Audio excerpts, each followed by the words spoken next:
Hello दोस्तों। एक बार फिर से आप सभी का वेलकम है हमारे इस यूट्यूब चैनल पर। जैसा कि आपको पता है, हमने आपको आईआईटी पहुंचाना है। आईआईटी एनआईटी जो भी आपका ड्रीम है उसमें पहुंचाना है, तो हमने सोचा कि वो कैसे पहुंच पाओगे, इसके लिए हमने एक सीरीज स्टार्ट कर रखी है।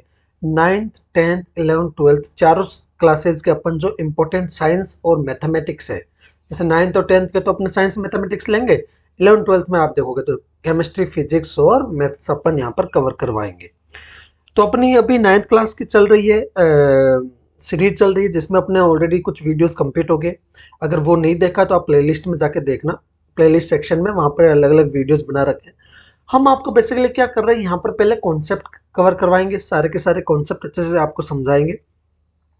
जिससे होगा क्या, आपके सारे जो कॉन्सेप्ट वाइज अगर आप देखोगे तो आप स्ट्रॉन्ग हो जाओगे। तो फिर आपके क्वेश्चंस हम बाद में प्रैक्टिस करवाएंगे, जिससे आपके क्वेश्चंस भी इजीली टेकल हो जाएंगे। तो ये बेसिकली जब हम एटम और मॉलिक्यूल्स पढ़ेंगे, जो क्लास 9th का कौन सा चैप्टर है भाई? चैप्टर अपना कौन सा है? चैप्टर अपना थर्ड है। ये दिख नहीं रहा होगा, जस्ट ए सेकेंड, एक इसको कलर चेंज कर देता हूँ मैं। ठीक है, ये अपना चैप्टर कौन सा है? थर्ड है। ये भी नहीं दिख रहा है, एक सेकेंड, दिखेगा क्यों नहीं दिखेगा भाई? दिखना चाहिए, है ना? थर्ड चैप्टर है। तो थर्ड चैप्टर, दो चैप्टर ऑलरेडी अपन कंप्लीट कर दिए। अभी थर्ड चैप्टर के बारे में अपन डिस्कस करेंगे, जो भी अपना क्या है, एटम एंड मॉलिक्यूल्स। सॉरी भाई, वो अपने क्या भाई, एटम और मॉलिक्यूल्स के बारे में है जो डिस्कस करेंगे। ये अब हम पढ़ा कहाँ से रहे हैं, तो पढ़ाने के लिए बात करोगे तो हम आपको एनसीईआरटी की जो बुक्स है, एनसीईआरटी कौन सी बुक है भाई, अभी बता देता हूँ। ये देखो, आपने एनसीईआरटी की बुक देखी होगी, आपकी क्लास में भी ये पढ़ाई जाती होगी, एटम एंड मॉलिक्यूल्स। इसी से अपन क्या करेंगे, सारी चीज़ें पढ़ेंगे, और यहाँ से जो जो अवेलेबल चीज़ें हैं वो इंपॉर्टेंट चीज़ें अपन निकालेंगे, और सारी चीज़ें यहाँ पर टेक कवर, धीरे धीरे सारी चीज़ें कवर करेंगे।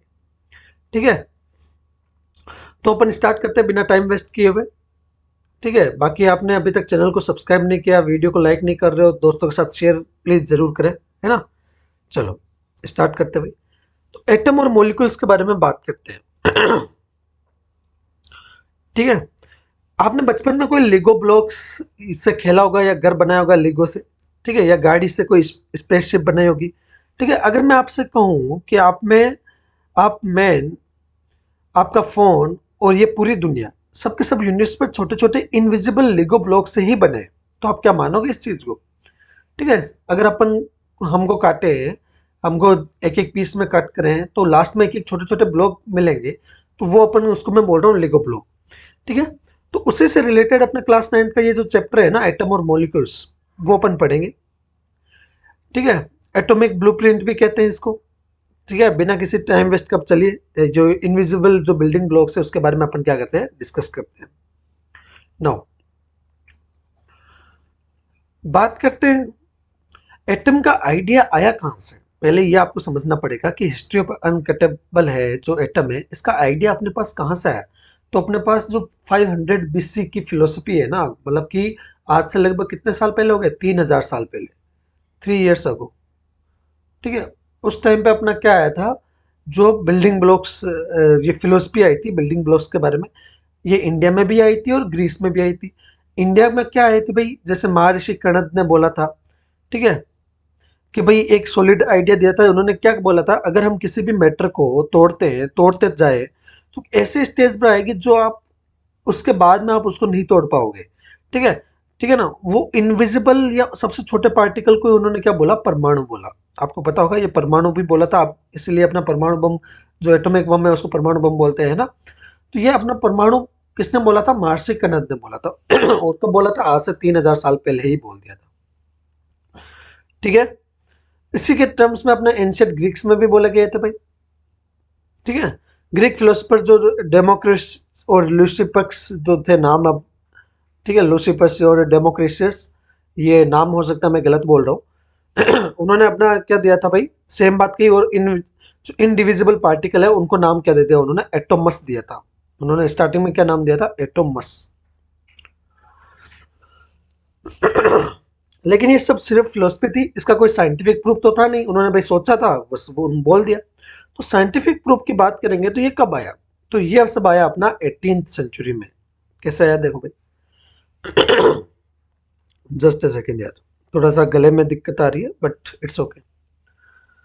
तो 18th सेंचुरी के एंड में क्या एक ब्रिलियंट साइंटिस्ट आए जो उनका नाम क्या था भाई, लुईसर। उन्होंने बोला कि law of conservation of mass, उन्होंने law of conservation of mass का दिया था सिद्धांत, किसने, लुईसर ने। क्या बोला उन्होंने, इन्होंने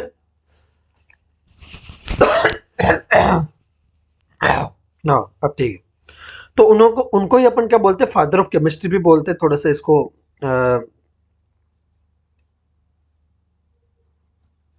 ठीक है, इन्हीं को अपन क्या बोलते हैं, फादर ऑफ केमिस्ट्री बोलते हैं।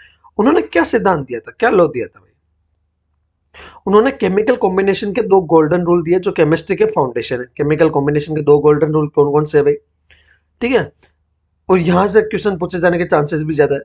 पहला उन्होंने दिया था लॉ ऑफ कंजर्वेशन ऑफ मास। इसका मतलब क्या है भाई इसको वेइंग स्केल से याद रख सकते हो। वेइंग स्केल से मतलब क्या याद रख सकते हो, देखो एक वेइंग स्केल लिए अपन, ठीक है, उसने बोला कि भाई मास ना तो can neither be created not destroyed, यानी कि कोई मास है उसको ना तो आप बना सकते हो ना ही उसको खत्म कर सकते हो, वो अपना क्या रहेगा, कांस्टेंट रहेगा, उसका कंजर्वेशन होता रहेगा, ठीक है ना। तो बेसिकली वो क्या है, कहना क्या चाह रहे थे वो समझो। यानी कि रिएक्शन, मान लो कोई रिएक्शन हो रही है कोई भी चीज की, तो रिएक्शन से पहले जितना उसका मास था उसके उतना ही बाद में उसका मास होगा। कैसे भाई, जैसे सोडियम कार्बोनेट है और एसिटिक एसिड है, ठीक है, इसको मैंने क्या कर दिया, आपस में मिलाया, सोडियम कार्बोनेट और एसिटिक एसिड, अपना सोडियम कार्बोनेट मैंने मान लो लिया 5.3 ग्राम, एसिटिक एसिड लिया 6 ग्राम, इन दोनों को मिलाया, टोटल कितना हुआ है 11.3 ग्राम। अब रिएक्शन होगी इन दोनों के बीच में तो क्या बनेगा भाई, सोडियम एसिटेट भी बनेगा, पानी भी बनेगा, CO2 भी बनेगा। जब तीनों बनेंगे तो इन तीनों का वेट अपना कितना होगा, वो भी अपना 11.3 ग्राम के बराबर होगा। यानी कि जो मास है वो अपना क्या रहा, दोनों में कॉन्स्टेंट रहा, ठीक है, वो ना तो 12 ग्राम होगा ना ही 10 ग्राम होगा। तो ये आपको क्या पता चलता है भाई, mass conservation of mass. Law of constant proportion की बात करते हैं तो ये कांस्टेंट प्रोपोर्शन की क्या बात है भाई, ये भी अपना किसने दिया था, जोसेफ प्रॉस्ट ने दिया था, ठीक है। इसका मतलब ये है कि जो एलिमेंट है ना वो हमेशा प्रेजेंट किस में रहेंगे, डेफिनेट प्रोपोर्शन में रहेंगे। ऐसा नहीं कि किसी भी प्रोपोर्शन में मिल जाएंगे। कैसे भाई, समझ में नहीं आ रहा, देखो मैं बताता हूँ ये डेफिनेट प्रोपोर्शन मतलब है रेसिपी रूल, इसको समझ लो रेसिपी से। भाई अगर आपको अच्छी चाय बनानी है तो आपको पता है कि भाई चीनी 1 चम्मच डालो, चाय इतना डालो, पानी इतना डालो, तब अपना क्या बनेगा, परफेक्ट चाय बनेगी। तो वही अपना रेसिपी बेसिकली क्या है, कांस्टेंट प्रोपोर्शन का रूल है, ठीक है ना। इसमें क्या होता है भाई, तो प्राउस्ट ने कहा था कि एक केमिकल कंपाउंड हमेशा 19 सेम एलिमेंट से बनता है। केमिकल कंपाउंड क्या बनता है भाई, 19 सेम एलिमेंट्स, जैसे कि पानी है, पानी किससे बनेगा, हाइड्रोजन और ऑक्सीजन से बनेगा, ठीक है, सेम केमिकल से बनता है। उनका मास का रेशियो हमेशा क्या रहता है, अपना फिक्स रहता है, ये भी आपको ध्यान में रखना है। जैसे कि एग्जांपल है भाई, वाटर का फॉर्मूला अपना क्या है, H2 है, H2 है ना वाटर का फॉर्मूला। हाइड्रोजन और ऑक्सीजन के मास का रेशियो अपना कितना है, हाइड्रोजन का 1 होता है तो कितना हो गया भाई, 2, 2 है तो 2 हो गया, और जो अपना ऑक्सीजन है वो कितना होगा, उसका मास 16, तो इसका रेशियो क्या हो गया, 1:8 हो गया। तो मास का रेशियो अपना क्या रहेगा, कांस्टेंट रहेगा, चाहे आप पानी अपने घर के टैप से लो, बिस्लरी के बोतल से लो, या अमेरिका की किसी नदी से लो, कहीं से भी लो, पानी का रेसिपी अपना यूनिवर्स में क्या रहेगा, सेम रहेगा, यानी कि 1:8 में ही मास में वो रिएक्शन करेगा, ठीक है।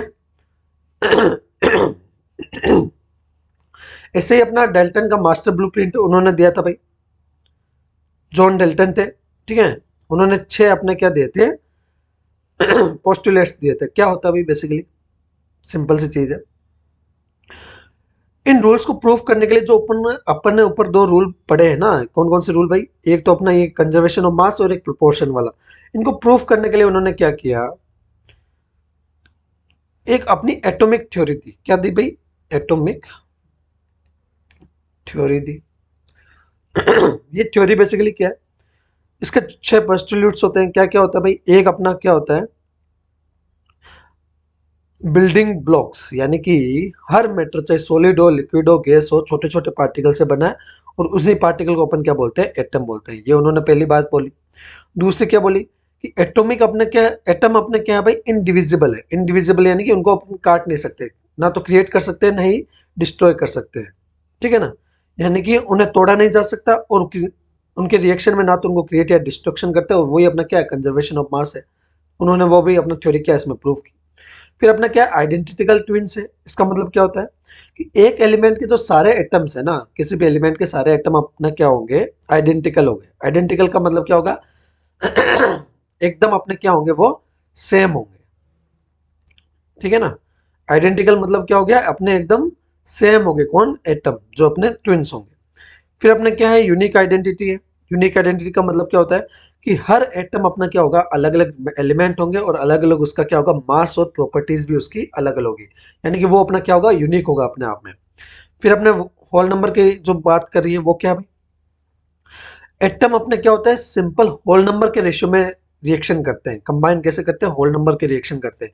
जैसे कि दो हाइड्रोजन अपना किसका, एक ऑक्सीजन के साथ में कर रहा है, ऐसा नहीं होगा दो हाइड्रोजन अपना आधा ऑक्सीजन, या ऐसा नहीं बोल सकते एक हाइड्रोजन अपना किसके साथ करेगा, आधे ऑक्सीजन के साथ। नहीं, होल नंबर में करना, दो हाइड्रोजन और एक ऑक्सीजन, इस रेशियो में अपना यहाँ पर चलेगा। फिर अपने कांस्टेंट टर्म्स की बात करेंगे तो किसी भी कंपाउंड में एटम्स के रिलेटिव नंबर और टाइप हमेशा फिक्स्ड होते हैं, ठीक है। और वही अपना क्या होता है, कांस्टेंट प्रोपोर्शन का थ्योरी होता है कि भाई सारे के सारे अपने जो कंपाउंड होंगे उनमें ये अपना हमेशा क्या रहेगा, कांस्टेंट होगा। तो ये अपने डाल्टन्स का मास्टर ब्लूप्रिंट था। 6 उसमें उन्होंने जो पॉइंट्स, 6 अपनी थ्योरीज दी, वो प्रूफ भी करती है जो ऊपर अपन ने पढ़े हैं, ठीक है ना, उसको भी प्रूफ करती है। अभी समझते हैं भाई अपना क्या है, एटम एग्जैक्टली है क्या चीज। ये एटम है कितना बड़ा, ठीक है। पेपर की शीट में अपने कितने एटम होते हैं, तो एक बात करें, पेपर की अगर शीट लोगे ना आप, तो उसमें लगभग अपने मिलियंस ऑफ एटम होंगे, ठीक है। तो साइज हमेशा इसका क्या रहता है, इसका साइज अपन मापते हैं नैनोमीटर में। 1 नैनोमीटर, नैनोमीटर अपना कितना होता है, 10⁻⁹ मीटर। ये कितना होता है भाई, मतलब कि 1 मीटर को मैं किससे डिवाइड करूं, इतना। भाई एक को अगर 10 से डिवाइड करेंगे तो पता समझ में आ रहा है, 100 से करेंगे तो समझ में आ रहा है, ऐसे मैं 9 जीरो लगा देता हूँ, उससे डिवाइड करूंगा ना 1 मीटर को, तो जितना साइज होगा वो अपना क्या होता है, एक एटम का साइज होता है। रेशियो में समझते हो कि भाई अपना एप्पल कितना होता है, लगभग अपना 10⁻⁻1 मीटर होता है। अगर चींटी को दोगे तो 10⁻³ मीटर। अगर सैंड लोगे ना, सैंड का अपना पार्टिकल, सोयल का पार्टिकल, रेत लोगे इसका पार्टिकल, तो 10⁻⁴। पानी लोगे तो उसको 10⁻⁹ और हाइड्रोजन का एक एटम कितना होता है, 10⁻⁻10 मीटर के रेशियो में होता है, यानी अपने नैनोमीटर में मेजर करते हैं। तो आईयूपीएसी सिंबल रूल इसका क्या है भाई, ठीक है। सिंबल रूल जो अपन एटम को कैसे रिप्रेजेंट करेंगे, जैसे कि भाई यहाँ पर आयरन है, तो पहला वर्ड अपना क्या लेंगे, अपना हमेशा कैपिटल में लेंगे, जैसे कि एफ हो गया। सोडियम है तो एन अपना क्या लेंगे, कैपिटल में लेंगे। सेकंड वर्ड अपना क्या लेंगे, स्मॉल में लेंगे, लोअर केस में लेंगे। तो सोडियम का अगर देखोगे तो क्या क्या आता है, एन, और एक कैल्शियम का अगर देखोगे तो क्या होता है भाई, सी बड़ा लेंगे कैपिटल में, दूसरा अपना क्या लेंगे, लोअर केस में लेंगे। सिमिलरली आयरन का है, एफ अपना बड़ा है, ई छोटा होता है। इस तरीके से अपन उनको क्या करते हैं, रिप्रेजेंट करते हैं भाई। कैल्शियम जो होता है उसको रिप्रेजेंट सी से करते हैं, तो सी पहला वाला इसका जो क्या है, सिंबल का रूल है भाई, ऐसे नहीं अपन कुछ भी सिंबल बना देंगे। कैल्शियम है तो सी पहला कैपिटल में, फिर दूसरा लोअर केस में आएगा, ठीक है। फिर बात करते हैं भाई, एटम इतना छोटा है तो उसका मास कैसे नापेंगे भाई, बहुत तो छोटा है ना। अभी देखा अपन ने भाई, सोइल पार्टिकल अपना इतना है, मतलब सोइल का अपना आसपास के सोइल का पार्टिकल इतना छोटा है, उससे भी कोई लाख हजार लाख गुना करोड़ गुना छोटा है। तो उसका मतलब अब उसको अपन कैसे मेजर करेंगे, वेट कैसे मेजर करेंगे, तो वेट करने का भी उसका एक अपना तरीका है। ठीक है। इसमें अपन क्या करते हैं, तरबूजे की ट्रिक यूज करते हैं। तरबूजे की ट्रिक अपना क्या, वाटरमेलन की ट्रिक कैसे यूज होते हैं भाई, तो अगर एक हाइड्रोजन का मास अगर मान लो एक यू है, यू मतलब क्या होता है अपना एटॉमिक मास यूनिट होती है, ठीक है ना। ये अपने क्या एटॉमिक मास यूनिट। तो अगर मान लो हाइड्रोजन का अपना कितना है भाई, एक है,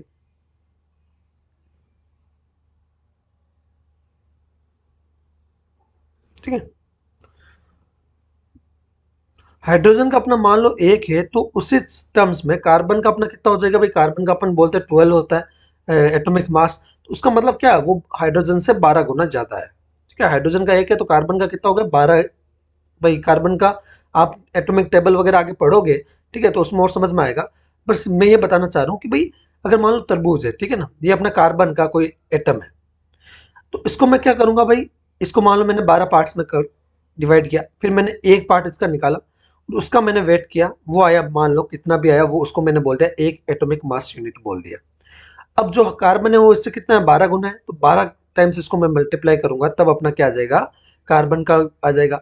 ऑक्सीजन अपना कितना होता है 16 टाइम्स होता है, तो 16 गुना इससे मल्टीप्लाई करूंगा तो किसका आ जाएगा, ऑक्सीजन का आ जाएगा। सोडियम 23 टाइम हो जाएगा। ये अपना बेसिकली क्या है, हाइड्रोजन से कितना गुना भारी है। तो हाइड्रोजन का एक है तो कार्बन 12 गुना भारी है, जो सोडियम है वो 14 गुना है, ऑक्सीजन सोडियम सॉरी बोल रहा हूँ, नाइट्रोजन 14 गुना है, ऑक्सीजन अपना 16 गुना है, सोडियम अपना 23 गुना है, क्लोरीन इतना है और कैल्शियम 40 गुना। तो ये सब आपके क्या है, एटॉमिक मास यूनिट। अपन एटॉमिक मास यूनिट की टर्म्स में इसको क्या करते हैं, रिप्रेजेंट करते हैं।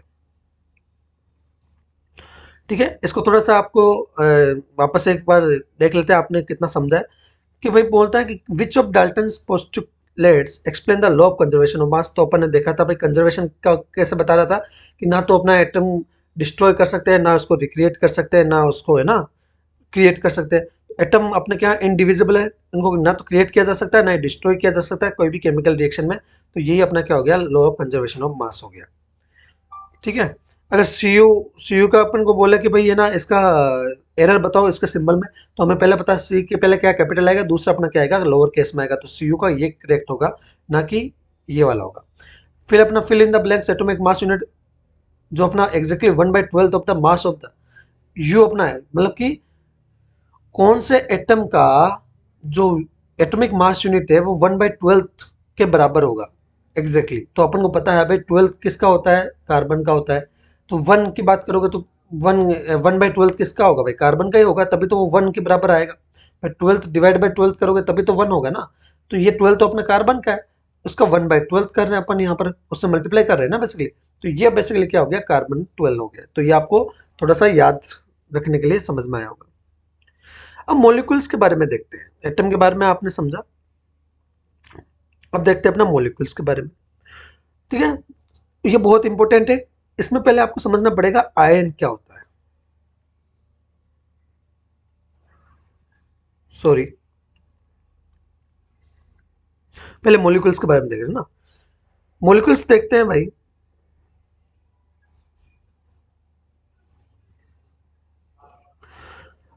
भाई ज्यादातर एटम अपने क्या है, अकेले नहीं रहते हैं। ठीक है ना, एटम अपने अकेले नहीं रहते हैं, ये आपस में क्या करते हैं, ज्वाइन करते हैं। ज्वाइन करने से ये अपने क्या बनाते हैं, मॉलिक्यूल बनाते हैं।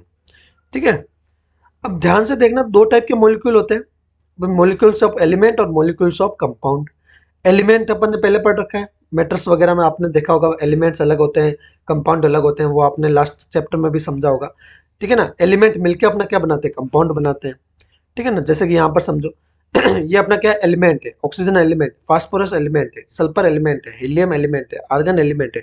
ये आपस में मिलेंगे तो क्या बनाएंगे, कंपाउंड। जैसे कि भाई हाइड्रोजन एलिमेंट है, ऑक्सीजन एलिमेंट है, दोनों मिलकर के क्या बना दिया, वाटर। तो ये अपना क्या बन गया, कंपाउंड बन गया। जैसे इसमें नाइट्रोजन एलिमेंट है, हाइड्रोजन एलिमेंट है, दोनों मिलकर अपना क्या बना दिया, कंपाउंड बना दिया, अमोनिया। तो उनके जो अपने मोलिक्यूल्स होते हैं वो अलग अलग होते हैं। सेम टाइप ऑफ एटम अपने अलग साथ में मिल रहे हैं तब उसको क्या बोलेंगे, मोलिक्यूल ऑफ एलिमेंट बोलेंगे। अगर अलग अलग कब मिल रहे हैं, ठीक है, और अलग अलग प्रोपोर्शन में मिल रहे हैं तो उसको क्या बोलेंगे, कंपाउंड बोलेंगे। जैसे कि आपको यहाँ पर समझ में आ रहा होगा, हाइड्रोजन का अपना क्या है भाई, सॉरी वाटर का अपना क्या है, 1:8 में अपना ये मिल रहा है। अमोनिया अपना क्या है भाई, 14:3 में आपस में ये मिल रहा है। तो ये बेसिकली क्या हो गया अपना, एलिमेंट्स और मोलिक्यूल्स ऑफ कंपाउंड हो गया, और ये अपना क्या हो गया, एलिमेंट हो गया। समझ में आ गया होगा। आयन की बात करते हैं तो आयन अपना क्या होता है भाई, समझना, ये ऑक्टोपस वगैरह से आपको समझ में आ जाएगी चीजें। ठीक है, आयन होता क्या है, जब भी किसी एटम के पास कोई एक्स्ट्रा एनर्जी आती है ना, भाई एटम है, मान लो मैं कोई आदमी है, ठीक है, उसके पास अभी क्या है, एक्स्ट्रा एनर्जी आ गई। ठीक है, तो या तो वो क्या करता है भाई, एक्स्ट्रा उसके पास पैसा आ गया, एनर्जी मतलब यहाँ पर समझ लो मनी आ गई, एक्स्ट्रा क्या आ गई, मनी आ गई, एक्स्ट्रा है। तो या तो वो क्या करेगा भाई, उसको इलेक्ट्रॉन को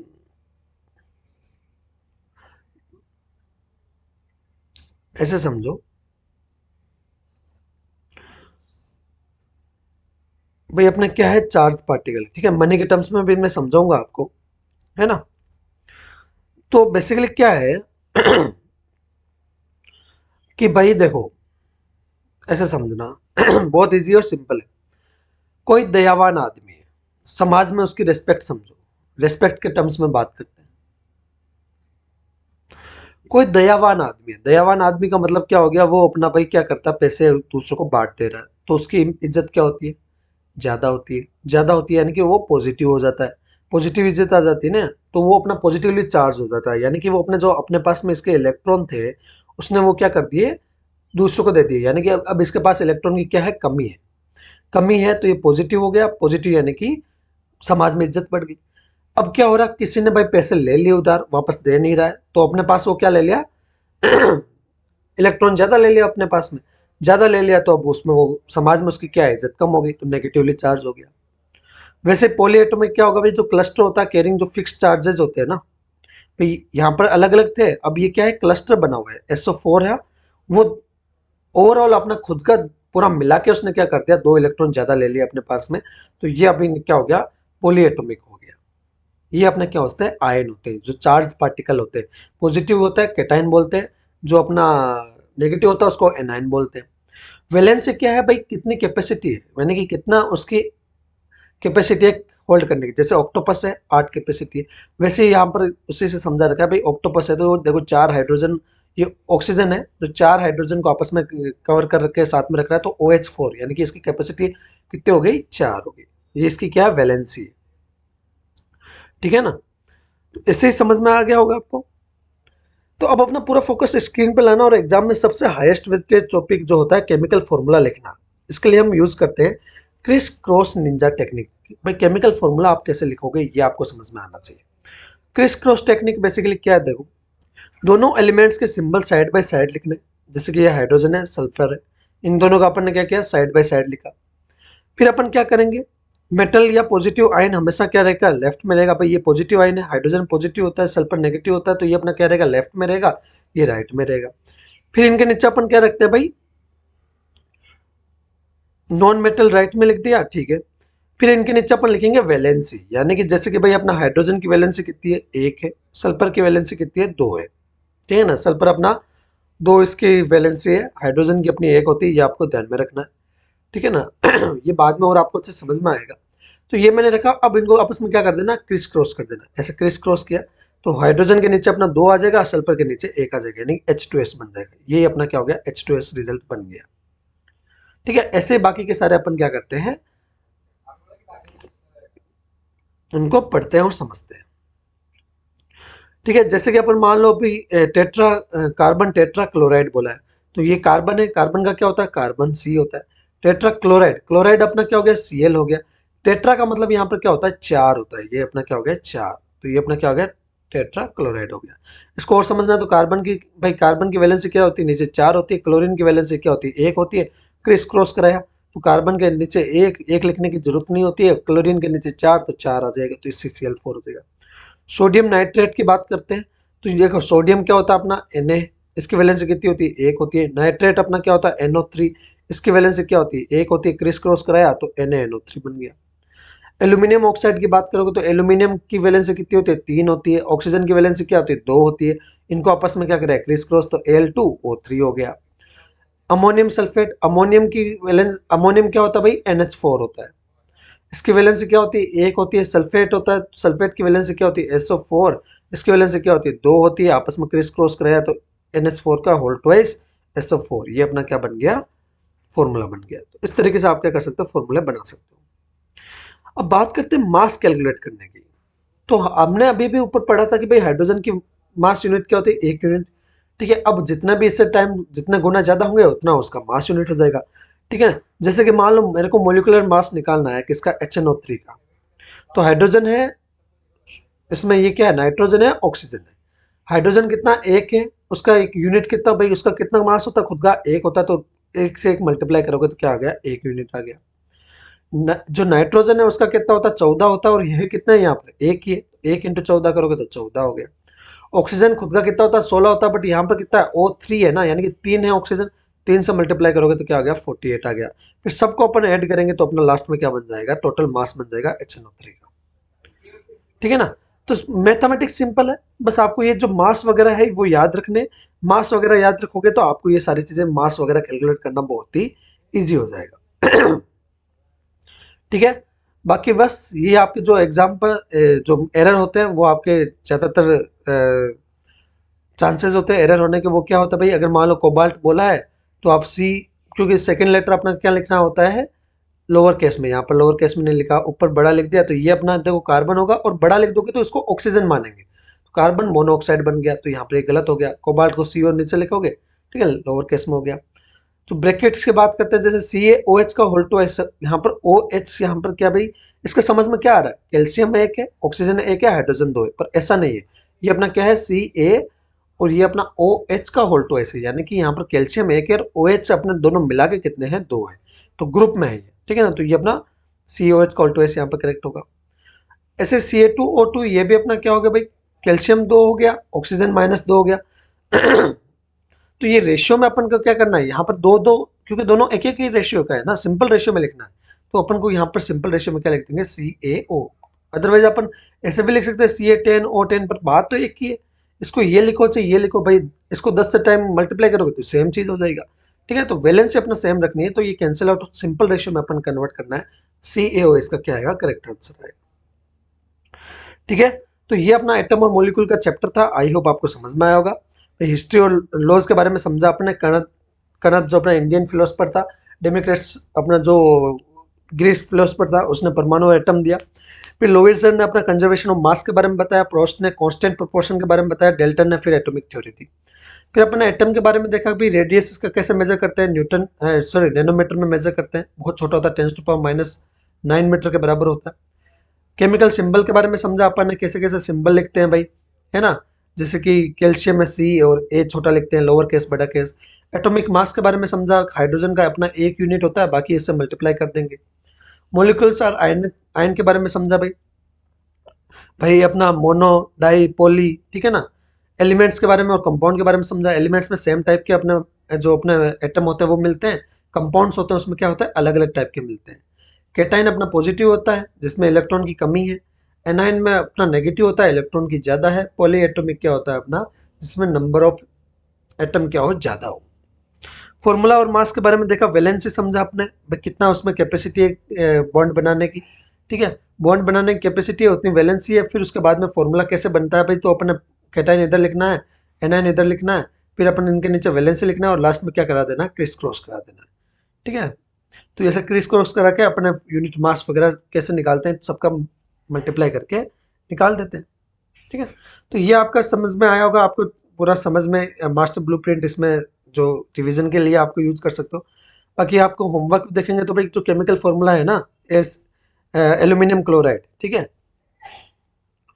तो यहाँ पर ये आपको बताना है सही गलत कौन सा है। ये आपको हमारे टेलीग्राम चैनल पे मिल जाएगा, टेलीग्राम चैनल का लिंक मैं डिस्क्रिप्शन में या फिर बायो में जाके देखना, वहाँ पे मिल जाएगा, और यहाँ पर ये PDF भी में आपको मिल जाएगी, तो वहाँ जाके आप ये सब बता सकते हो, ठीक है ना।